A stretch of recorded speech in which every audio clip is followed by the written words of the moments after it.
آج ہم آپ کو دنیا کے عظیم ترین فتنے دجال کی ایک فیملی ٹری دکھانے جا رہے ہیں۔ ایک ایسا فتنہ جس کے سب سے بڑے دشمن مسلمان اور دوست یہودی ہوں گے، اور جسے عیسائیت میں اینٹی کرائسٹ، اسلام میں دجال اور یہودیت میں ایک مسیحا کے طور پہ دیکھا جاتا ہے۔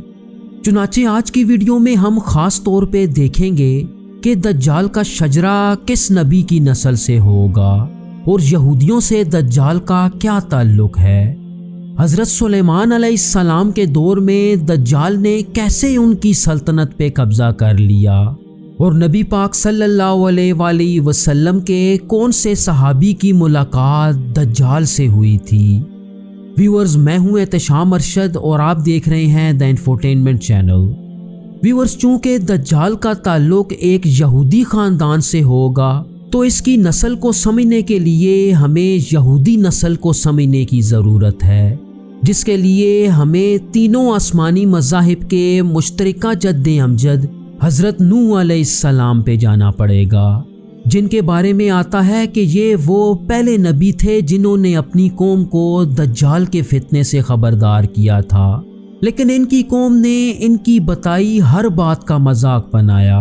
اور آپ علیہ السلام کو مکمل طور پہ جھٹلا دیا۔ چنانچہ تقریباً 950 سال تک تبلیغ کرنے کے بعد جب ان کی قوم نافرمان ہی رہی تو اللہ نے اس قوم کو ایک عظیم سیلاب سے غرق کر دیا۔ اگلے دو نبیوں حضرت ہود اور حضرت صالح علیہ السلام کے دور میں دجال کے فتنے کی زیادہ روایات نہیں ملتی، البتہ اس فتنے کو مزید سمجھنے کے لیے ہمیں ابو الانبیاء حضرت ابراہیم علیہ السلام کے دور میں جانا پڑے گا۔ اسلام میں انہیں اسلامی پیغمبروں کی انتہائی اہم کڑی اور تمام انبیاء کے والد کے طور پہ دیکھا جاتا ہے۔ اس کے برعکس یہودیت میں انہیں یہود کا جد امجد اور خدا کے ساتھ ایک تعلق قائم کرنے والے کے طور پہ دیکھا جاتا ہے، اور سب سے اہم بات یہ ہے کہ یہودیوں کے نزدیک ان کے مسیحا یا دجال کا تعلق بھی حضرت ابراہیم علیہ السلام کی نسل سے ہوگا۔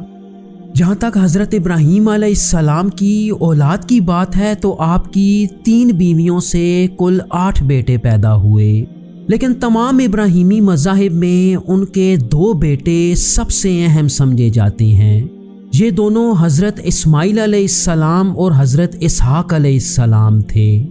آپ علیہ السلام کے بیٹے حضرت اسحاق علیہ السلام کی نسل سے سابقہ امت مسلمہ یعنی بنی اسرائیل کا جنم ہوا، جنہیں دنیا کی قدیم ترین قوموں میں سے ایک سمجھا جاتا ہے اور جن پر اللہ نے بے پناہ احسان کیے۔ جبکہ آپ علیہ السلام کے دوسرے بیٹے حضرت اسماعیل علیہ السلام کی نسل سے موجودہ امت مسلمہ یعنی نبی پاک صلی اللہ علیہ وآلہ وسلم کی امت تعلق رکھتی ہے۔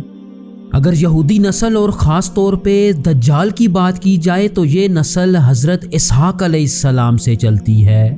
آپ علیہ السلام نے اپنی ساری زندگی اپنے والد حضرت ابراہیم علیہ السلام کے ساتھ کنعان یا فلسطین کے علاقے میں گزاری۔ ان کی شادی اپنے چاچا ناہور کی ایک پوتی ربقہ سے ہوئی، جن سے آپ کے 2 جڑواں بیٹے یعقوب اور عیسو پیدا ہوئے۔ بنی اسرائیل کے 12 قبیلوں کا آغاز حضرت اسحاق کے بیٹے حضرت یعقوب علیہ السلام سے ہوتا ہے، جن کا لقب اسرائیل تھا، اور ان کے اسی لقب کی وجہ سے قرآن میں اللہ نے ان کی اولاد کو بنی اسرائیل کہہ کے پکارا۔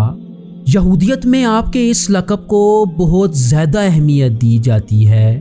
یہی وجہ ہے کہ سن 1948 میں یہودیوں نے اپنے ملک کی بنیاد رکھتے ہی اسے اسرائیل کا نام دیا۔ اگر حضرت یعقوب علیہ السلام کی اولاد کی بات کریں تو اسلام، یہودیت اور عیسائیت میں آپ کی 2 بیویوں سے کل 12 بیٹوں کا ذکر آتا ہے۔ یہود کے مطابق حضرت یعقوب علیہ السلام کے یہ 12 بیٹے یہودیت کے ماننے والے تھے، اور ان کے لیے یہ 12 قبیلے اس لیے بھی بہت اہم ہیں کیونکہ ان کے مطابق ان کا مسیحا بھی انہی قبائل کی نسل سے ہوگا۔ لیکن اسلامی تعلیمات کے مطابق حضرت یعقوب کے 12 بیٹے اور ان کے قبیلے حضرت ابراہیم علیہ السلام کے مذہب یعنی اللہ کی وحدانیت پہ ایمان رکھتے تھے۔ اور ویورز، آپ علیہ السلام کے ان 12 بیٹوں پہ آ کے تاریخ میں ایک ٹوسٹ بھی آتا ہے،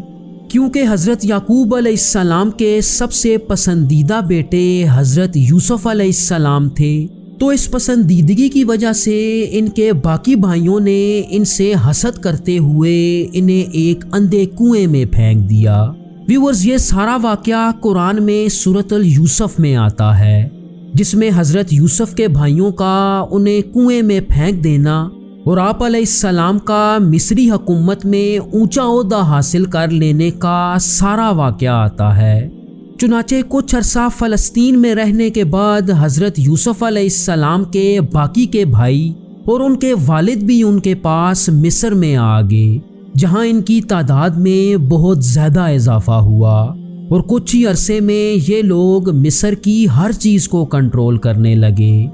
لیکن حضرت یوسف علیہ السلام کے انتقال کے بعد مصری فرعونوں نے پوری بنی اسرائیل کو غلام بنا لیا اور اگلے 400 سال تک ان پر بدترین ظلم ڈھائے گئے۔ جب فرعون کے مظالم حد سے زیادہ بڑھ گئے تو بنی اسرائیل میں حضرت موسیٰ علیہ السلام کا جنم ہوا، جنہیں یہودیت، عیسائیت اور اسلام میں انتہائی اہم نبی مانا جاتا ہے۔ حضرت موسیٰ علیہ السلام نے بنی اسرائیل کے 12 قبیلوں کے تقریباً 60,000 لوگوں کو فرعون کے چنگل سے آزاد کرا لیا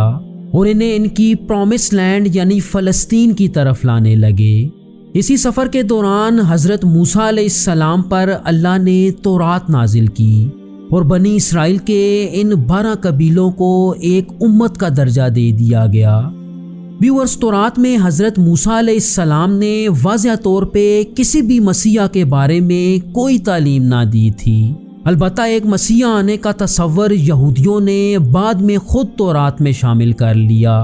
جو موجودہ دور میں یہودی مذہب کے بنیادی عقائد میں شامل ہے۔ تاہم حضرت موسیٰ علیہ السلام نے بنی اسرائیل کو دجال اور ایک جھوٹے مسیح کے آنے سے ضرور خبردار کیا تھا۔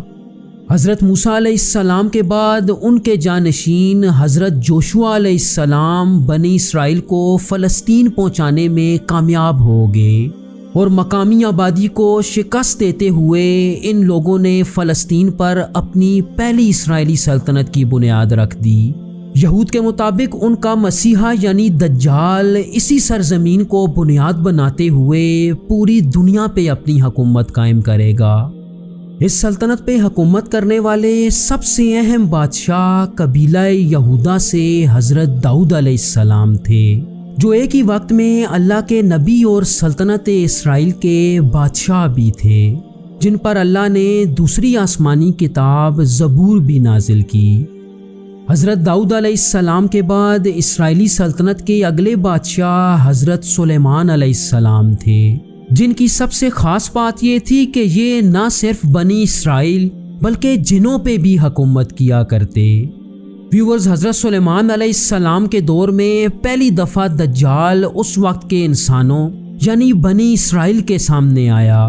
اس واقعے کو قرآن کی سورۃ صاد میں بیان کیا گیا ہے، جس میں دجال کو جسد نامی ایک جن کہہ کے پکارا گیا، جس نے حضرت سلیمان علیہ السلام کی وہ انگوٹھی ان سے ہتھیا لی جس سے وہ پوری دنیا کے جنات کو کنٹرول کیا کرتے۔ انگوٹھی حاصل کرنے کے بعد وہ حضرت سلیمان علیہ السلام کے تخت پہ بیٹھ گیا اور پوری دنیا پہ حکومت شروع کر دی۔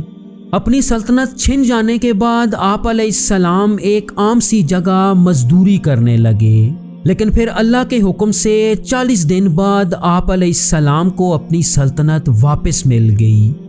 حضرت سلیمان علیہ السلام کی وفات کے بعد بنی اسرائیل کے 12 قبیلوں میں آپسی خانہ جنگی شروع ہو گئی، جس کا فائدہ باہر سے آنے والے حملہ آوروں نے اٹھایا اور ان کی سلطنت پہ قبضہ کر لیا۔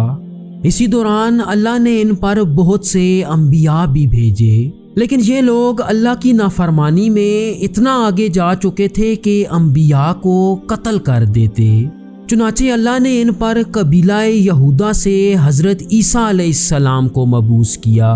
جنہیں بنی اسرائیل کا آخری نبی مانا جاتا ہے۔